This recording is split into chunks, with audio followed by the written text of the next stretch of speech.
Hi, hello everyone. Isi-share ko lang sa inyo yung ginagamit kong sabon. Yung ginagamit ko palang sabon, ayan siya, yung gluta. Itong gluta na ito ay para sa akin ay maganda. Kasi meron siya, nabubulol ako tuloy. Meron siyang paglagyan ng ayan, ganyan. Ilalagay mo ng ganyan yung tapos babasain mo ng tubig. Kasi kung wala siya ng ganito, yung parang pisnet, hindi hindi magbubula. Kasi gaganyanin mo yan, ang tignan mo, tatanggalin ko yung salamin ko. Ganyan, oh. Aanuhin mo ng ganyan, mabula siya, oh. Akala ko nung una kong gagamitin itong sabon na ito, walang bula. Kasi kinaskas ko sa without itong na ito. Without itong parang pisnet na ito. Parang nawalan ako ng gana. Sabi ko, anong klase sabon ito? Tapos nga ginamit ko ito, dun bubula. Tingnan niyo yung mga bula niya. Oh. Ayan siya.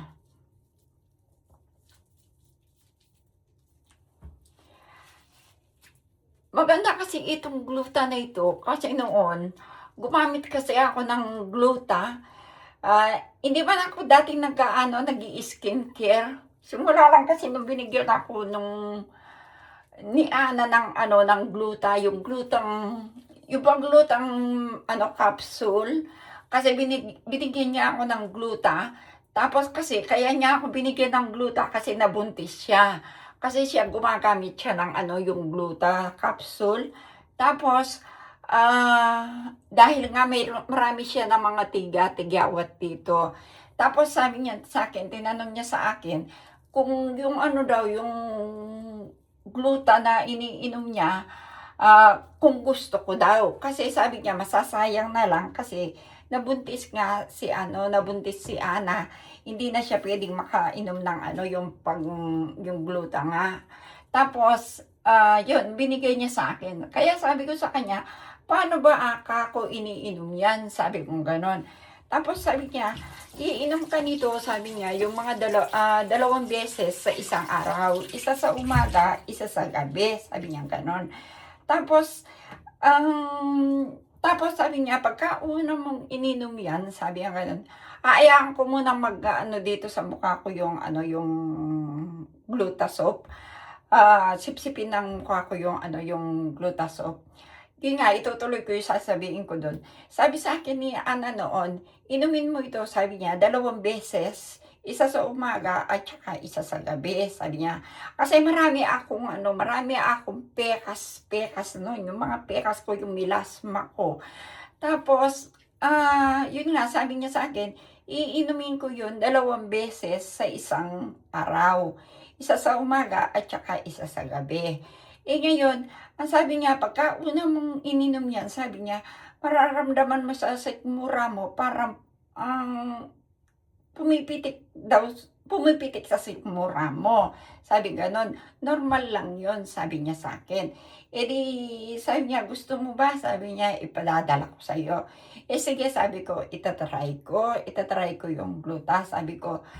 Tapos, pinadala niya sa akin yung gluta na yon.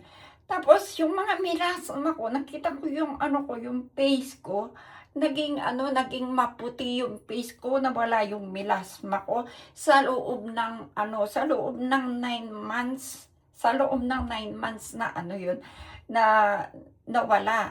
Kaya lang, nung ininom ko yung gamutan na yun, nung naubos na yung gluta na yun, wala na, natigilan na.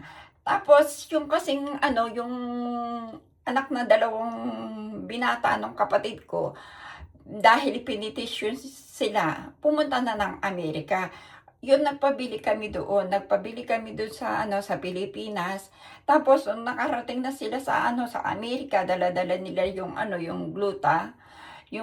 Tapos, nung na yun, yung sa akin, mga 12 pieces. Tapos, si Ana, pinadala niya dito sa akin. Ngayon, yung sa akin, nung pagdating dito, kasi sa sa Amerika, nagbayad ng tax si Ana dun sa Amerika ng €70 kasi nagbi-video call kami nung niya yun, nung i-say niya sa akin yon. Tapos nung pagdating dito, pinapabayad pa ako ng €90. Sobrang napakamaal. Kaya ang sabi ko sa kanila, binayaran na ng tax yan sa sa US, sabi kong gano'n. Bakit pagdating pa dito, sabi kong gano'n, ang mahal-mahal pa ng tax na babayaran, sabi kong gano'n. Kaya sabi ko, hindi ko natatanggapin yan, sabi ko, ibalik na lang ninyo sa yan, sabi ko, ibalik na lang ninyo sa US, sabi kong gano'n. Tapos yun, sabi nila sa akin sa post office, pakipagkontakan ka sa seller, sabi nga nun sa akin. Sabi ko, hindi seller ang nagpadala sa akin dyan, pamilya ko yung nagpadala sa akin dyan, sabi ko gano'n. Yun, hindi na natuloy. Kaya ang ginawa ko, hindi ko na natuloy na inom yun, binalik nga nila sa Amerika. Doon ako nag-umpisang gumamit ng mga skincare para sa aking mga melasma. Ito yung unang binili ko na napagtanggal ko ng pekas. Ito, bumili ako ng pekas cream, ayan. At tapos bumili din ako ng ano ba yun? Asan ba yung ito? Binili ko, in-order ko mismo sa Pilipinas yan. At saka tapos yung bleaching soap ang ginamit ko. Pero ang tagal na, hindi pa nagkukuhan, nandiyan pa rin yung pekas ko, mag-iisang taon na. Isang taon ko nang ginagamit, pero hindi pa rin natatanggal. Kaya pinalitan ko, tinry ko ulit itong gluta. Itong gluta na ito ay bago ko palang in-order. Nag-order ako ng 3 piraso nito. Titignan ko kung ito ay mag-i-improve. Ayan, babalawin ko na pala yung mukha ko. Ipakikita ko sa inyo.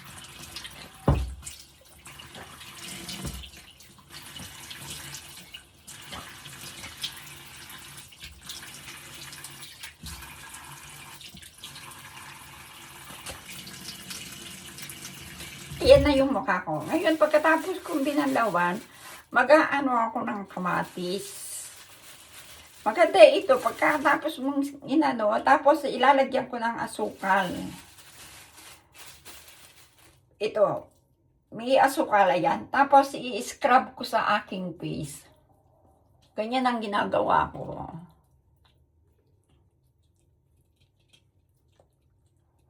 Maganda rito, pagkatapos mong in-scrub sa face mo, ang kinis-kinis ng mukha mo.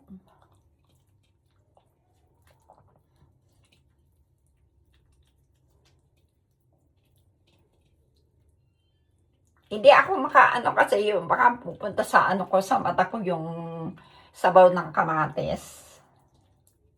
Ganyan ang ginagawa ko sa sa kamatis. Pagkatapos kung nagsabon ng yung gluta, mag-scrub ako ng kamatis. Ganyan yung inaano ko.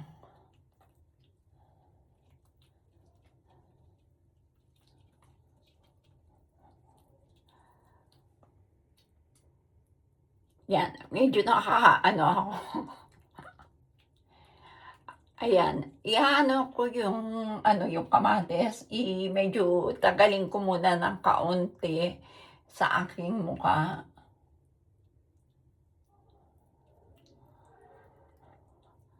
Kasi talagang yung yung mga melasma ko, talagang gusto ko siyang maalis. Pero kapag kasi pagka naarawan nito, yung bumabalik, makikita mo sa sa face ko. Yan, tignan ninyo yung face ko. Yung face ko makinis siya.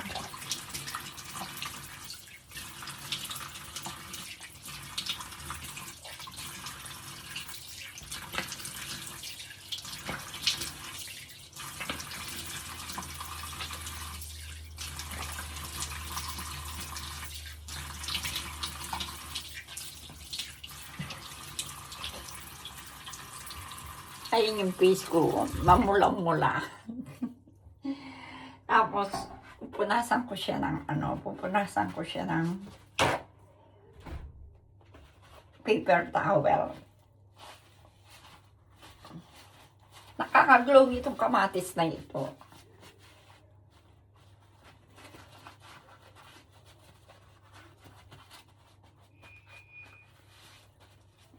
Ayan, ganyan ang ginagawa ko. Iyan ko sa inyo yung mukha ko. Kasalamin. Iyan ko yung salamin ko. Ayun yung face ko.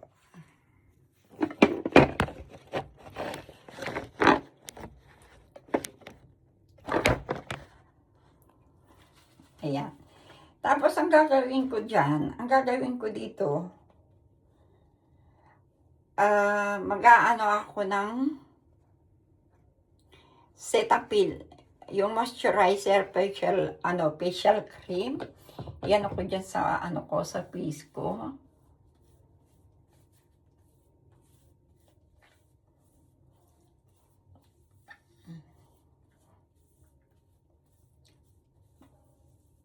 Ayan siya, ganyan. Tapos, maglalagay ako ng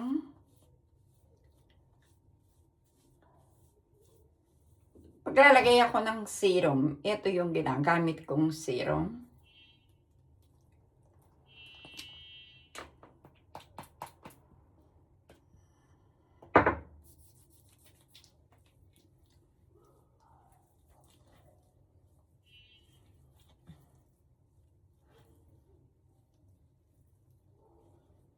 At maglalagay din ako ng cream. Ito yung cream na gagamitin ko. Ayan siya. Sa sa hyperpigmentation.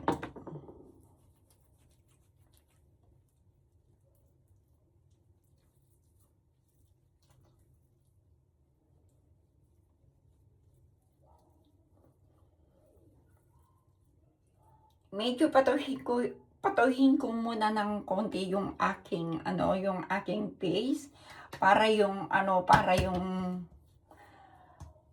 mukha ko sisip-sipin niya yung cream bago ako maglalagay ng sunscreen.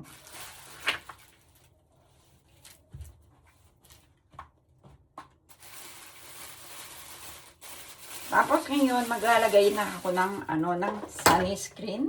Ito yung gagamitin kong sunscreen.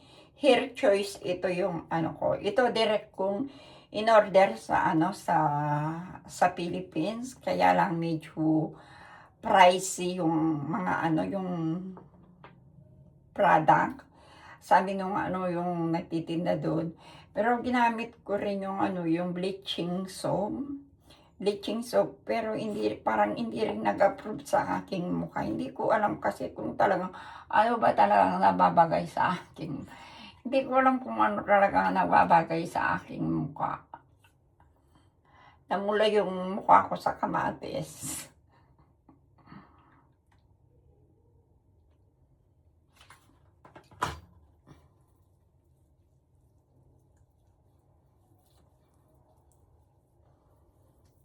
Oh, ayan na yung mukha ko. Pero pagka yung mukha ko, pagka hindi nasisikatan ng araw, hindi mo nakikita yung mga pekas. Pero meron pa akong mga pekas dito. Ayan kulay brown.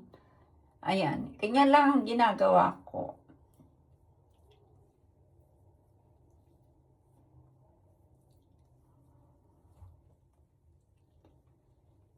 Ayan siya. Tapos maglalagay lang ako ng para yung kilay ko lumiwanag na naman ng kaunti.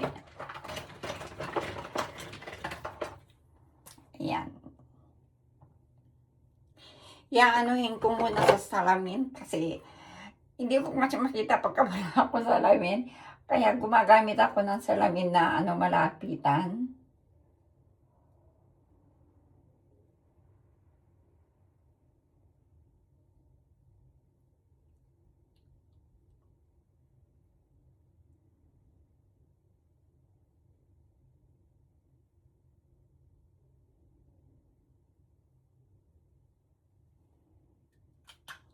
At maglalagay din ako ng konting lipstick para hindi naman magiging mukhang maputla yung aking lips. Ito pala ginamit ko na ano nito. Itong ginagamit ko na lipstick na ito, Maybelline. Itong Maybelline na ito ay matagal ang kapit nito. Umaabot ng pag minsan kasi gagamitin ko ito 24 hours ang kapit ng ano na ito ng Maybelline.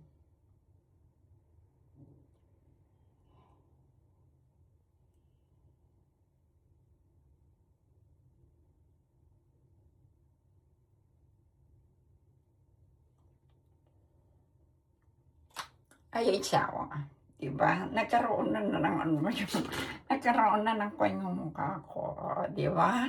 Tingnan ninyo, nag-glow yung ano ko, yung skin ko.